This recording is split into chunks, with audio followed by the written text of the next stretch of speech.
أعوذ بالله السميع العليم من الشيطان الرجيم. بسم الله الرحمن الرحيم.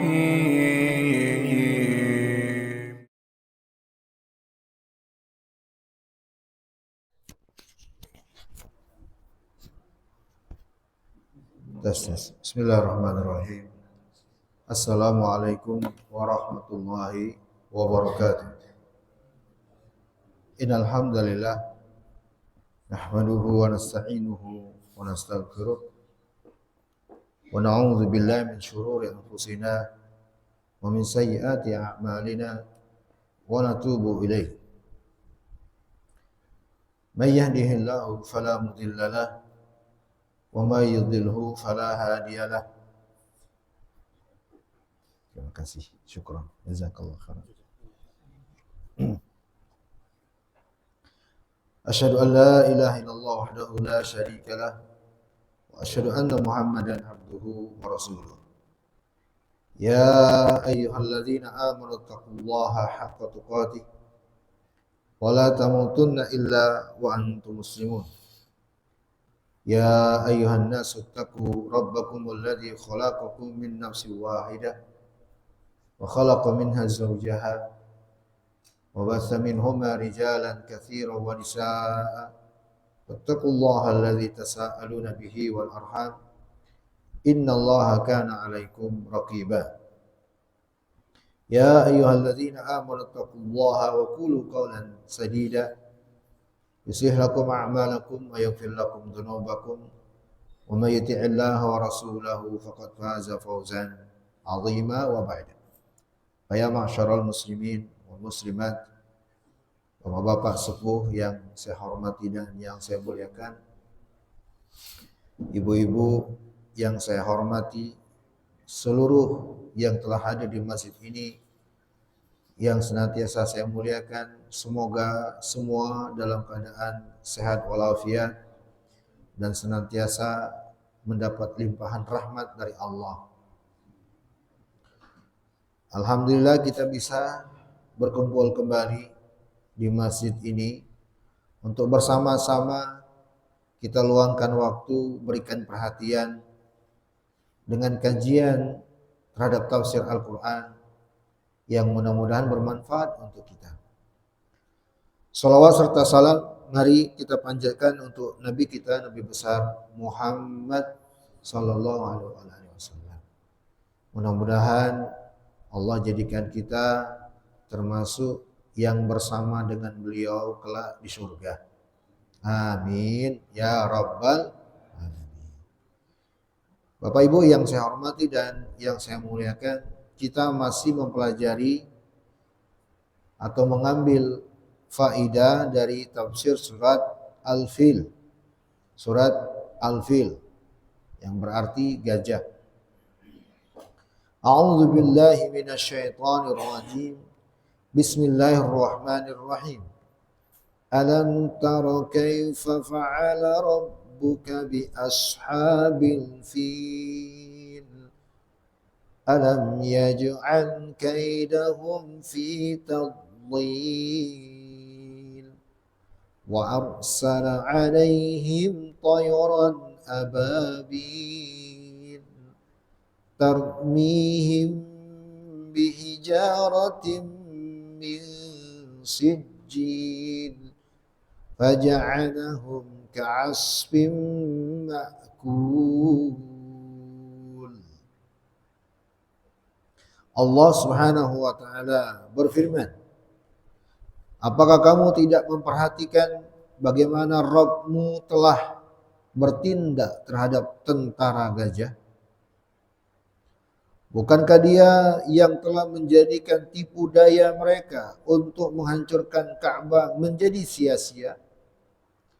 Dan dialah pula yang telah mengirimkan kepada mereka burung yang berbondong-bondong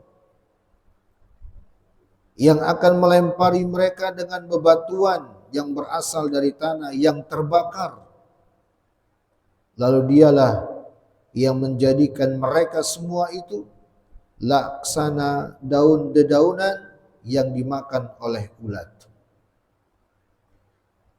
Hadirin yang saya hormati dan yang saya muliakan, ini surat Al-Fil dan kita telah sampaikan atau bacakan tafsir Imam Ibnu Katsir untuk surat Al-Fil ini, di mana beliau, yakni Imam Ibnu Katsir, dalam tafsirnya membawakan kisah sebagai tafsir surat Al-Fil ini.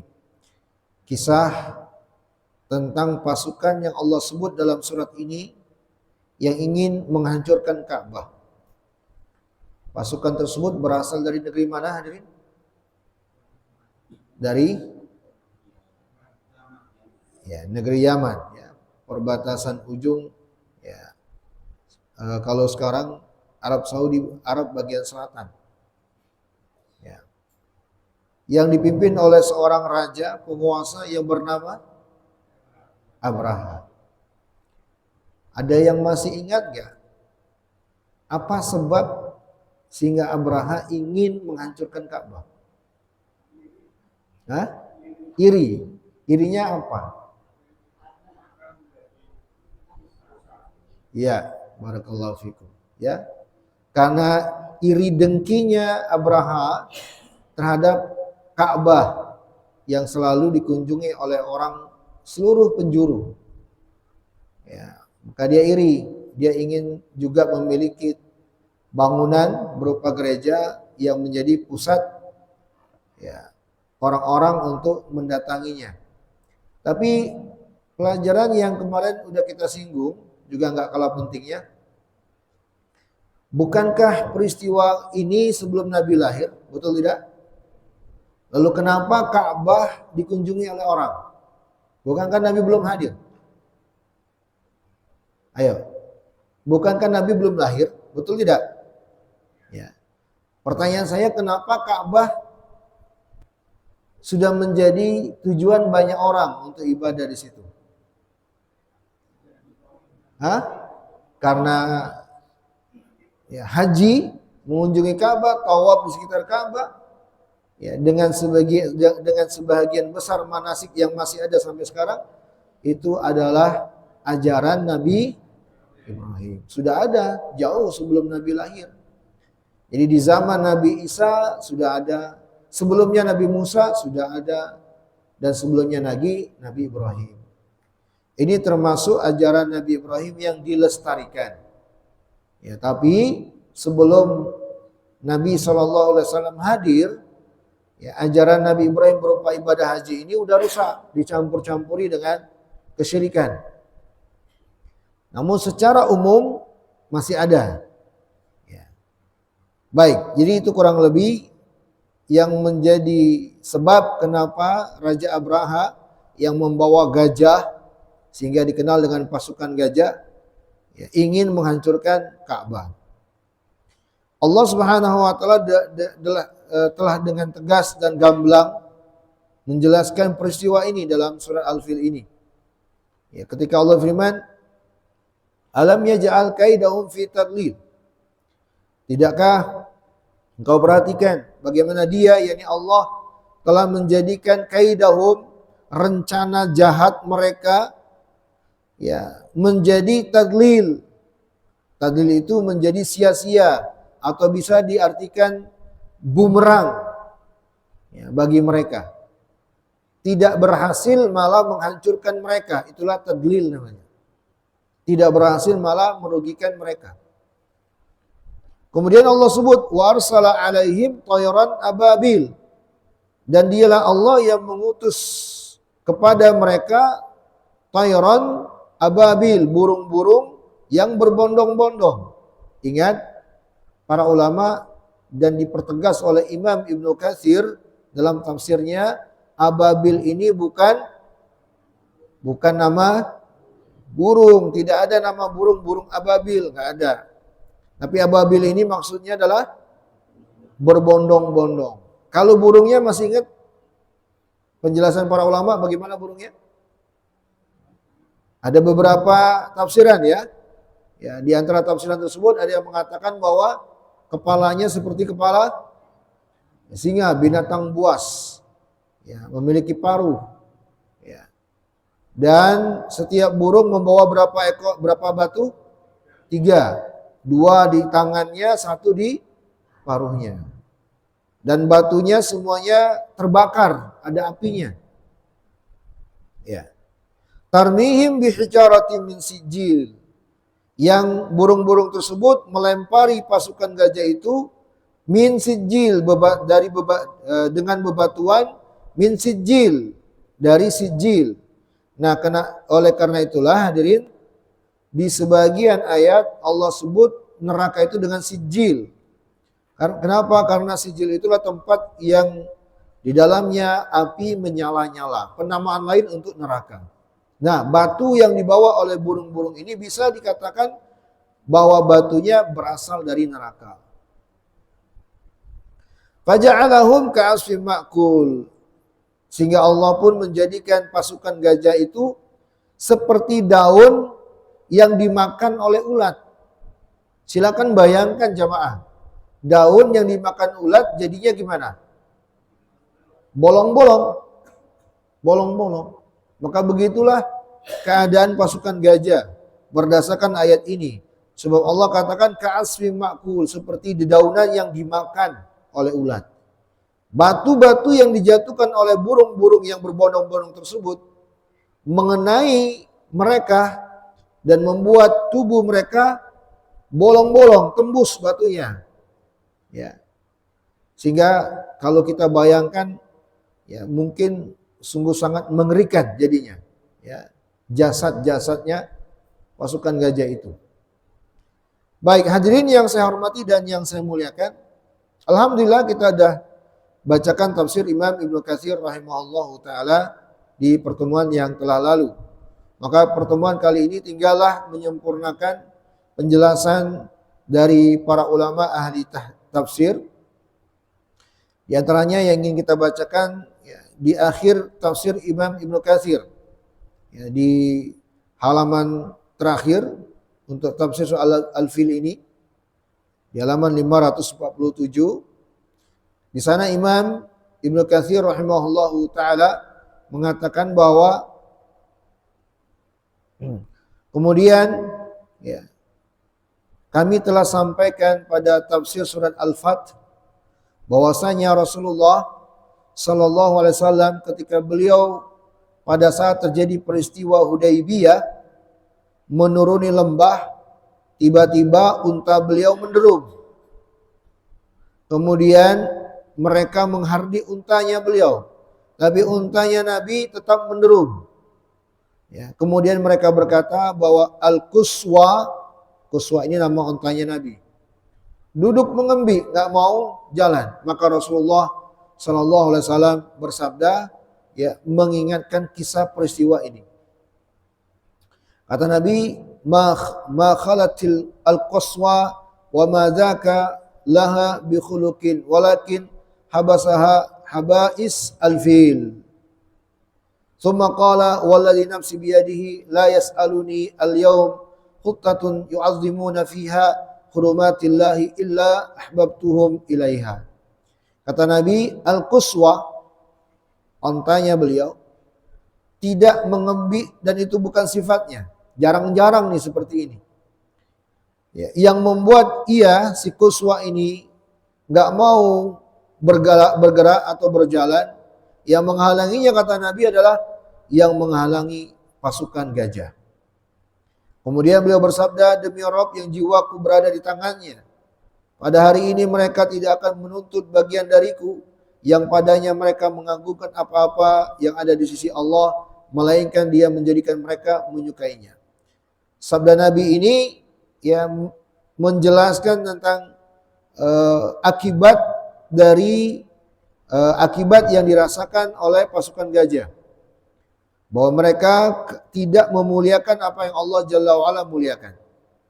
Kata Imam Ibnu Katsir, kemudian beliau menghardi unta tersebut, maka unta itu pun akhirnya mau berdiri. Kata Imam Ibnu Katsir, hadis tersebut termasuk hadis yang diriwayatkan oleh Imam Al-Bukhari bersendirian beliau dengannya, dan dalam kitab As-Sahihain disebutkan bahwa Rasulullah sallallahu alaihi wasallam bersabda pada hari Fathul Makkah, "Innallaha habasa an Makkah al-fil wa sallata 'alaiha rasulahu wal mu'minin wa innahu qad 'adat hurmatuha al-yawm ka hurmatiha bil ams illa wa yuballigh syahid al-ghaib." Nabi bersabda, sesungguhnya Allah menahan pasukan gajah ya sehingga mereka nggak bisa masuk kota Mekah. Dan dialah Allah yang menguasakan kota Mekah kepada Rasulnya dan orang-orang yang beriman.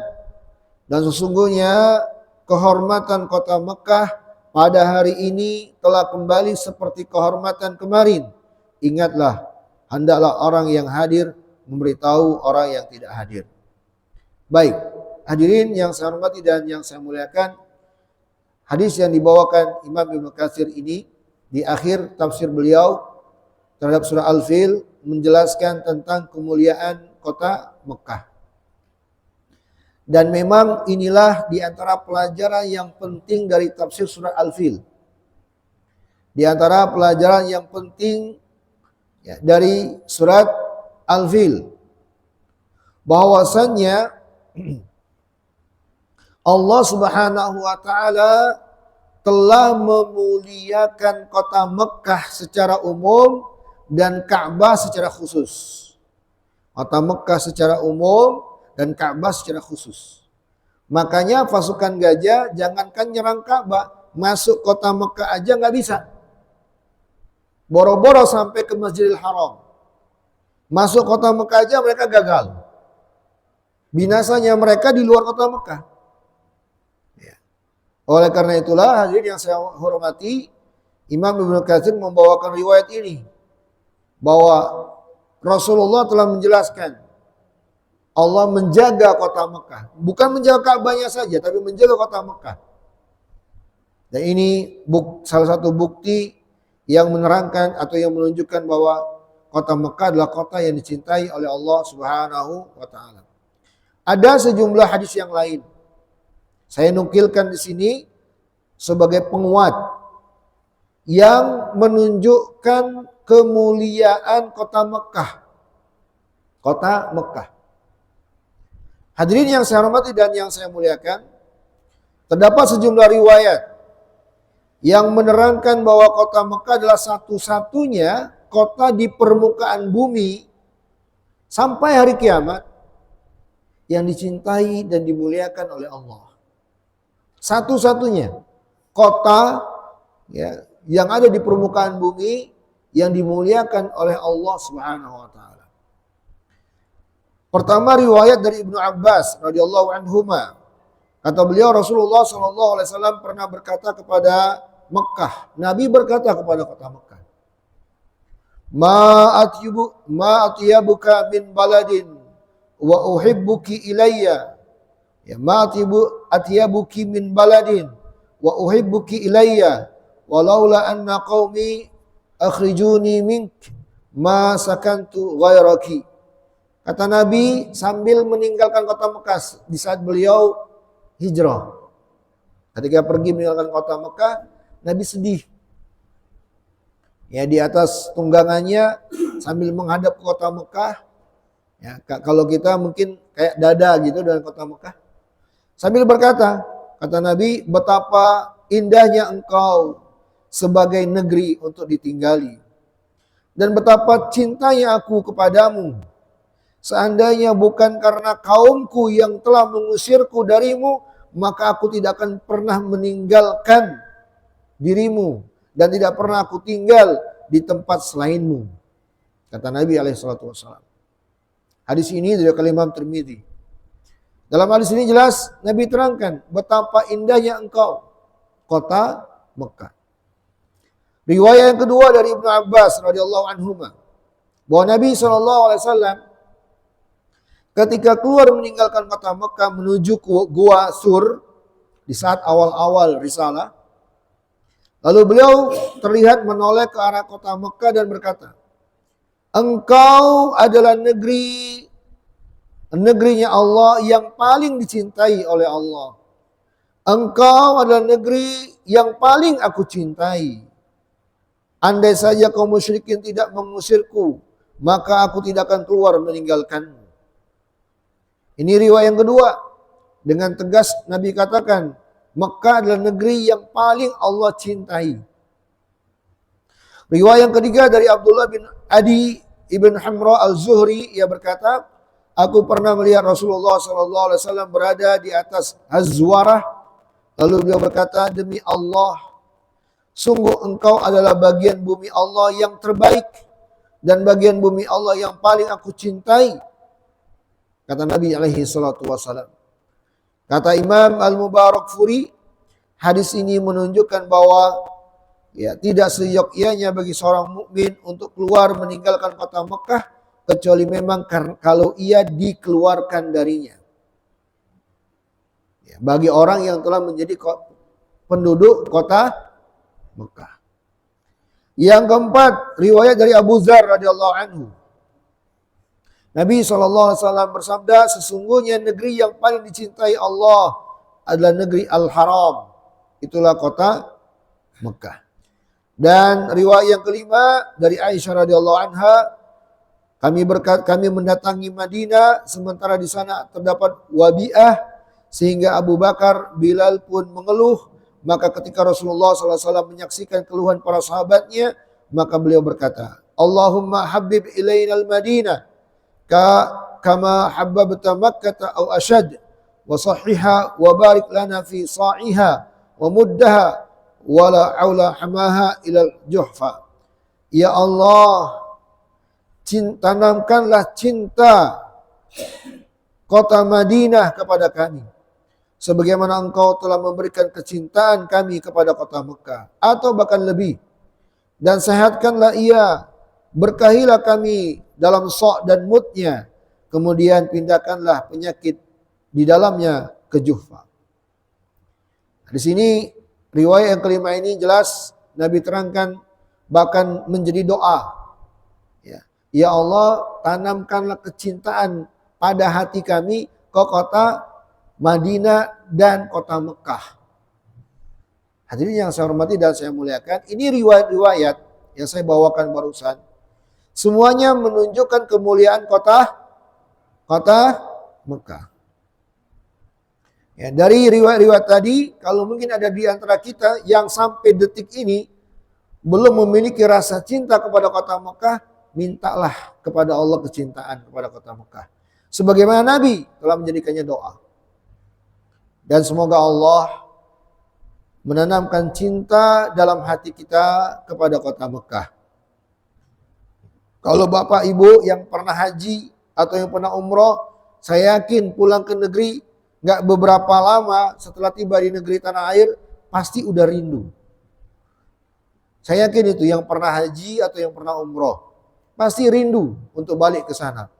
Dan saya doakan mudah-mudahan semoga semua jamaah Assalam yang hadir di saat ini Allah beri kemudahan untuk bisa haji atau bisa umroh. Mau nggak? Mau nggak? Mau banget. Nanti saya pembimbingnya ya.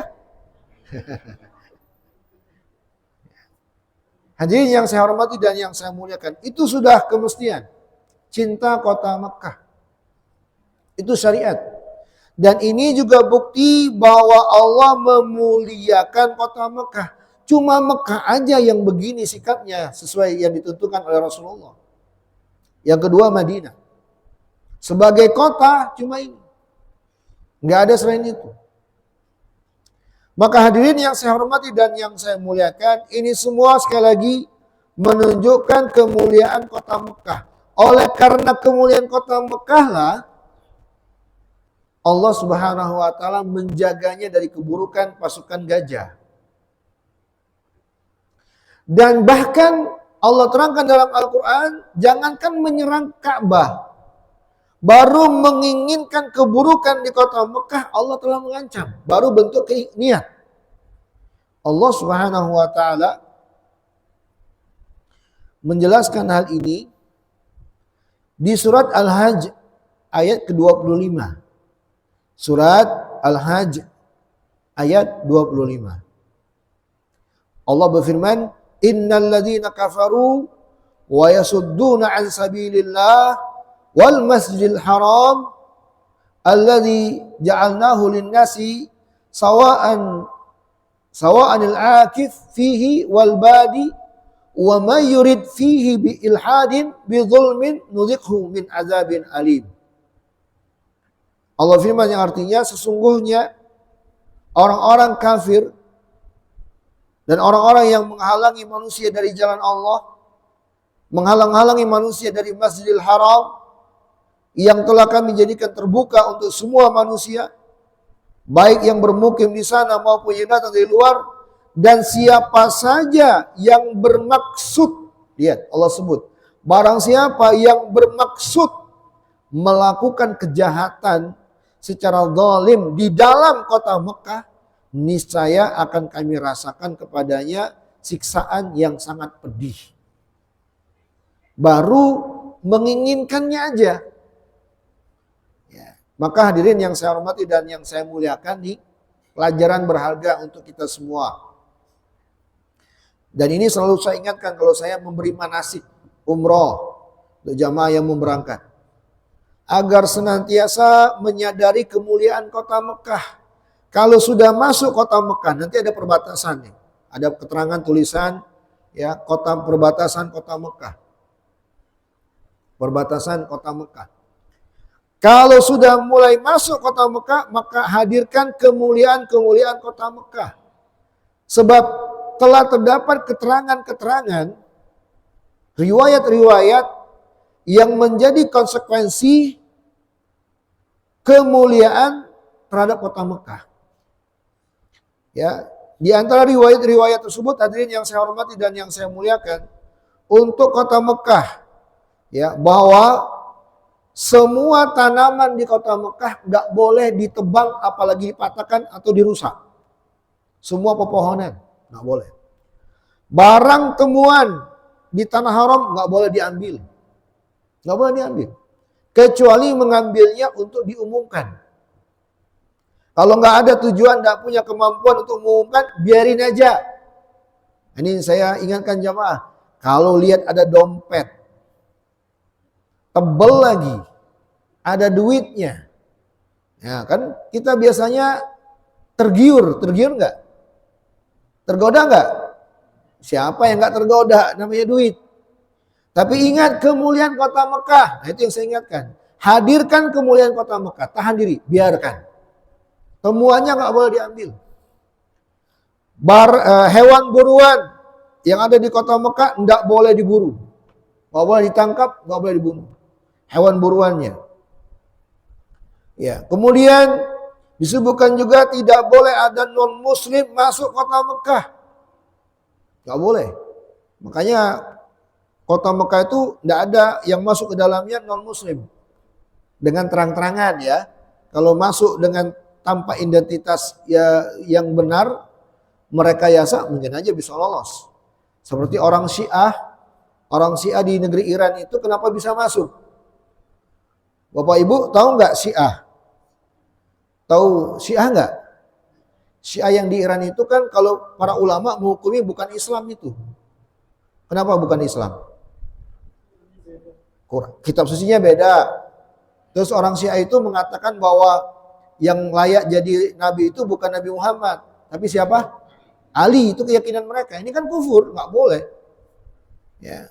Mereka meyakini ada Imam 12. Nah, keyakinan ini para ulama menjelaskan Syiah itu bukan Islam, bukan lagi Islam sudah. Bisa mereka masuk ke Ka'bah, ke Masjidil Haram. Kenapa? Karena mereka masih menggunakan atribut keislaman. Mereka masih menggunakan data pribadi agamanya Islam. Maka masuk. Ya. Kalau masih menggunakan data dengan nama Islam, masuk memang. Tapi terang-terangan bukan Islam, nggak akan boleh masuk. Ya, itu sudah menjadi peraturan dan memang telah Nabi SAW perintahkan sejak dulu, ya, menunjukkan kemuliaan kota Mekah dan sejumlah kemuliaan-kemuliaan yang lainnya. Tidak boleh berperang di dalam kota Mekah. Tidak boleh, ya, menampakkan senjata, mengangkat senjata kecuali memang aparatur kenegaraan yang memang butuh terhadapnya. Nah, saya sebutkan ini kemuliaan-kemuliaan kota Mekah. Sejak kita melangkah mulai melewati batasan kota Mekah. Hadirin yang saya hormati dan yang saya muliakan.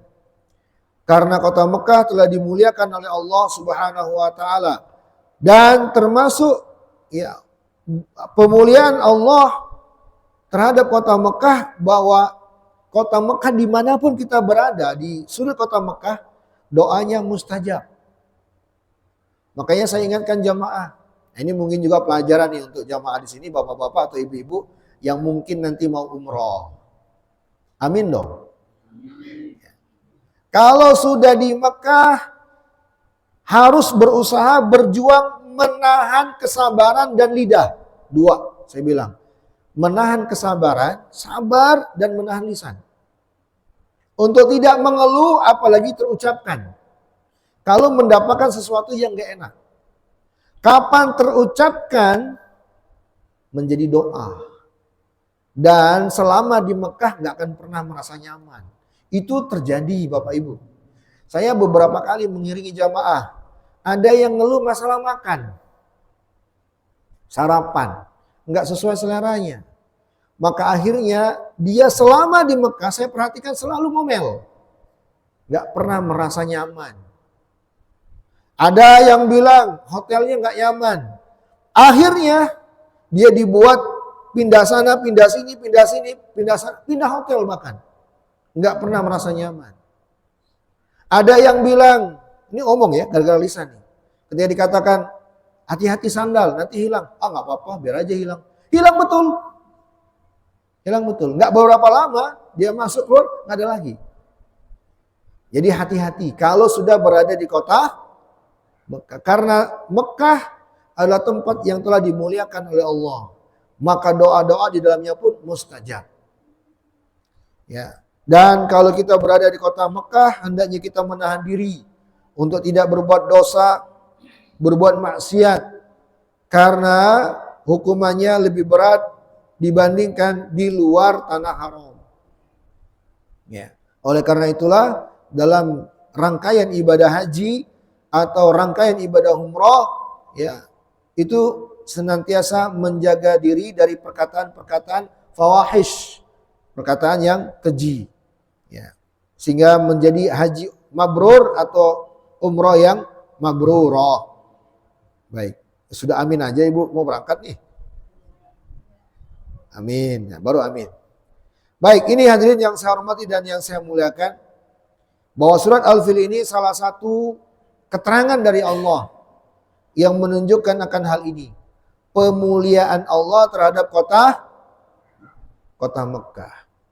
Allah jaga kota Mekah dari ya, pasukan gajah.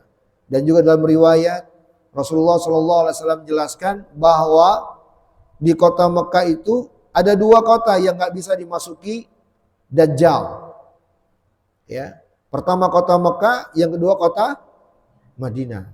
Sebab Nabi SAW sebutkan bahwa di perbatasan kota Mekah, di semua perbatasan kota Mekah ada malaikat ya yang dengan pedangnya terhunus menjaga si Dajjal nggak bisa masuk. Nabi terangkan dalam riwayat, nanti kalau Dajjal sudah keluar, semua permukaan bumi ini, semua negeri, semua kampung, semua daerah akan dia datangi. Termasuklah tempat kita ini. Ini apa namanya? Beji, akan datang Dajjal sampai ke sini. Itu konsekuensi dari ucapan Nabi. Tidak ada satu daerah pun kecuali Dajjal akan datangi. Kecuali dua, Mekah dan Madinah. Nah, nanti Dajjal ketika sampai di Mekah dan juga Madinah, dia hanya bisa berdiri di luar perbatasan. Tidak bisa dia masuk karena ada malaikat. Apa yang dia lakukan? Dia menghentakkan kakinya ke bumi, beberapa kali hentakan. Kemudian dari hentakannya itu keluarlah orang-orang yang fasik, orang-orang yang munafik. Keluar dengan sendirinya. Ya, mengikuti Dajjal sehingga menjadi pasukannya Dajjal. Kemudian setelah itu Mekah dan Madinah tidaklah ada orang di dalamnya kecuali hanyalah orang-orang yang bertakwa kepada Allah Subhanahu wa taala. Artinya kalau begitu sekarang masih ada orang-orang buruk di dalamnya. Ya, orang-orang yang tidak bertakwa. Makanya kalau Bapak Ibu nanti ke sana, Kapan kita ke sana? Dalam waktu dekat ya. Jangan kaget kalau di sana ada orang yang mungkin ya setiap harinya merokok, ya, pemandangan yang mungkin kurang enak dipandang mata. Mencuri ada. Kenapa? Karena memang itu ujian dari Allah Jalla wa'ala untuk mereka. Ya, semakin besar hukuman untuk mereka dan ujian untuk yang lain yang melihat dan mendapatkan peristiwa itu. Apakah kita akan ya tergoda atau tidak tergoda, atau kita malah mengurangi kemuliaan dengan ya berprasangka buruk terhadap kota Mekah. Ujian bagi kita. Baik, maka hadirin yang saya hormati dan yang saya muliakan, ini akhir penjelasan untuk surat Al-Fil ini tentang kemuliaan Allah terhadap kota Mekah. Dan surah Al-Fil ini salah satu bukti akan hal itu. Allah menjaga kota Mekah, bukan hanya Ka'bah, dari pasukan gajah. Wallahu ta'ala alam bisawab. Dengan demikian selesailah tafsir untuk surat Al-Fil ini. Alhamdulillah, dan insya Allah kita akan lanjutkan ke surat yang lainnya di pertemuan yang akan datang. Saya cukupkan penyampaian materi sampai di sini, dan mungkin kalau ada yang ingin disampaikan atau ada yang ingin ditanyakan, saya persilahkan. Wallahu a'lam bishawab. Ada yang ingin bertanya? Ya, silakan. Terkait dengan tadi surat Al-Fil. Ya. Saya korelasikan dengan masalah sholat. Ya. Itu kan sholat pertama di yang awal dan akhir kan ada perkataan Nabi Muhammad dan Nabi Ibrahim yang paling banyak disebut ya. Ya, sholawat. Ya, sholat. Nah itu kenapa kok Nabi Ibrahim yang banyak disebut gitu? Baik. Ada korelasinya tadi dengan Al-Fil. Baik, baik. Baik, bagus. Ya, pertanyaan yang sangat bagus dan sangat penting sekali untuk kita cermati bersama, dan sangat erat korelasinya dengan apa yang telah kita jelaskan tadi dan telah kita singgung tadi ya. Kenapa dalam syariat kita banyak nama Nabi Ibrahim yang disebut? Bahkan dijadikan dalam sholawat ketika kita sholat, dua nama Nabi yang disebut, Nabi Muhammad dan Nabi Ibrahim. Ya. Dan sejumlah ayat juga Al-Quran demikian. Bahkan Allah memerintahkan, fattabi' millata Ibrahim hanifa. Ikutilah wahai Muhammad cara beragamanya Nabi Ibrahim. Allah sebut dalam Al-Quran. Yang lurus. Kenapa Nabi Ibrahim yang paling banyak disebut? Di antara jawabannya adalah karena Nabiullah Ibrahim itu di antara ulul azmi. Ulul azmi ada berapa? Ada 5, ya kan? Ulul azmi dari 25 rasul yang Nabi dan Rasul yang kita tahu, 5 dari mereka disebut dengan ulul azmi. Ulul azmi itu adalah mereka-mereka dari kalangan para rasul yang memiliki keteguhan hati, ketabahan hati yang gak ada tandingannya. Di antara 5 ini yang paling mulianya Nabi kita Nabi besar Muhammad sallallahu alaihi wasallam. Kemudian Nabi Ibrahim. Ini saya sebut aja ya. Sedikit tentang Nabi Ibrahim ya, yang ini menjadi sebab Allah berikan keberkahan dan kemuliaan kepada beliau sehingga dijadikan sebagai di antara tauladan bagi nabi-nabi setelahnya dan bagi umat manusia secara umum. Nabi Ibrahim itu, hadirin yang saya muliakan, adalah seorang nabi yang luar biasa menjalani ujian dan cobaan dari Allah. Luar biasa.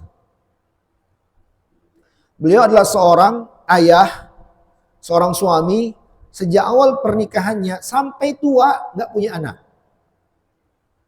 Beliau berusaha lahir dan batin, dan beliau tidak pernah meninggalkan doa. Sampailah ke usia telah beruban rambutnya, menggambarkan udah tua. Baru Allah kabulkan doanya. Beliau sudah berusia lanjut, baru Allah kabulkan doanya. Diberi anak. Ya. Itu pun bukan lewat istri yang pertamanya. Ya. Dari Hajar. Dapat anak. Jadi beliau tidak pernah putus asa. Terus berdoa, Allah kabulkan doanya ketika usianya sudah lanjut. Dapat anak. Ini satu. Masih terkait dengan hal ini, hadirin yang saya muliakan, beliau gak pernah kecewa, nggak pernah berprasangka buruk kepada Allah, tetap senantiasa menjaga dan semakin bertambah keimanannya. Ketika mendapat anak, baru orok, masih bayi. Allah perintahkan Nabi Ibrahim bersama istrinya untuk meninggalkan tempat tinggalnya, Syam saat itu. Ke arah Arab saat ini, Hijaz. Belum ada Arab, Hijaz, bumi Arab. Dari Syam ke arah Hijaz. Masih bayi. Itulah Ismail. Ya, itulah Ismail. Digendong oleh istrinya. Mereka berjalan meninggalkan kampungnya untuk menjaga agama dan melanjutkan dakwah.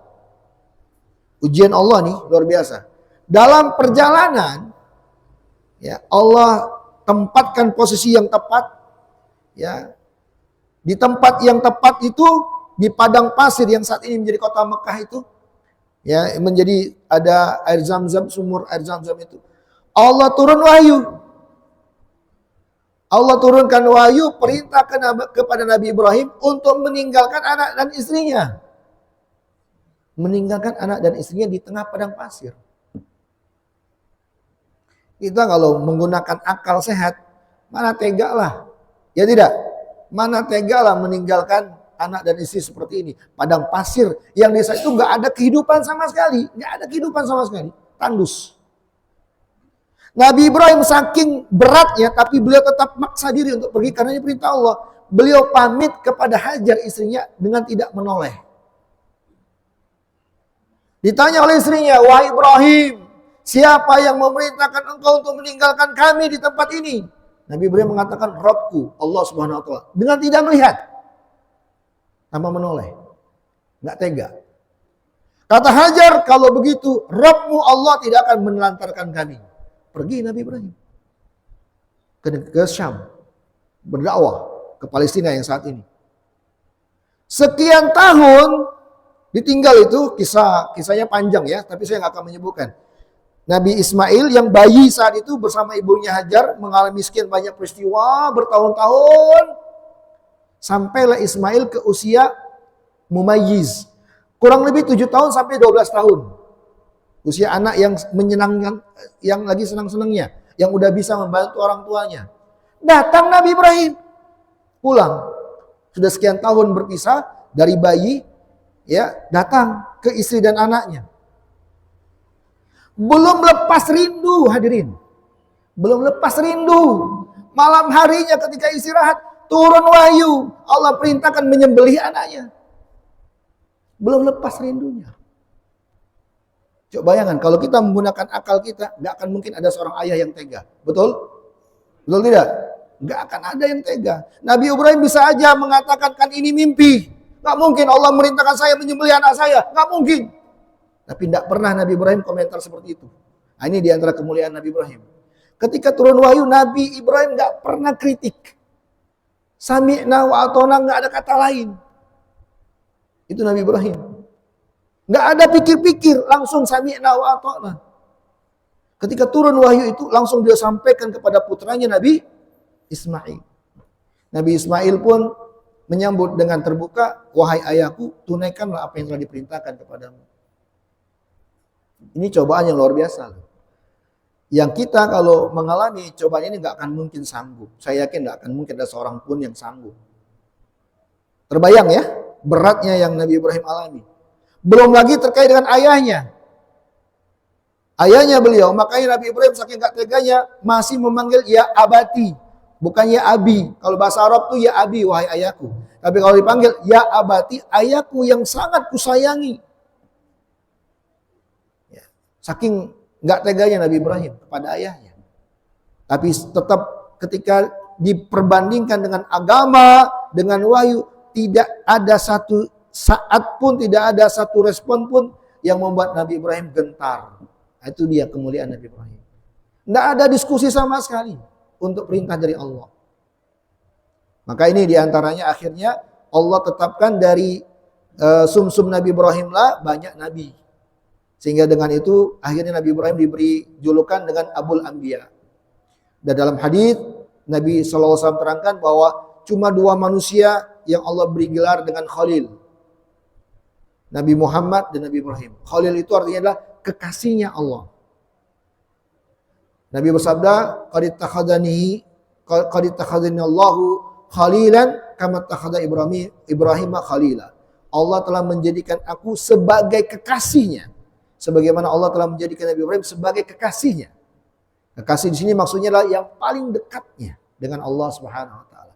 Maka ini di antara keterangan sedikit tentang Nabi Ibrahim. Saya katakan sedikit karena masih banyak hal yang lain yang menunjukkan kemuliaan Nabi Allah Ibrahim alaihi salatu wasalam. Wallahu taala alam bisawab. Cukup ya, karena Isya sudah datang, sudah masuk. Kita akhiri. Jazakumullahu khairan. Terima kasih atas perhatiannya. Semoga bermanfaat yang kita pelajari. Sampai jumpa di pertemuan yang akan datang. Mohon maaf atas segala kesalahan dan kekurangan, dan hanya kepada Allah saya mohon ampunan. Subhanakallahumma bihamdika asyhadu an la ilaha illa anta astaghfiruka wa atubu ilaik. Wassalamualaikum warahmatullahi wabarakatuh.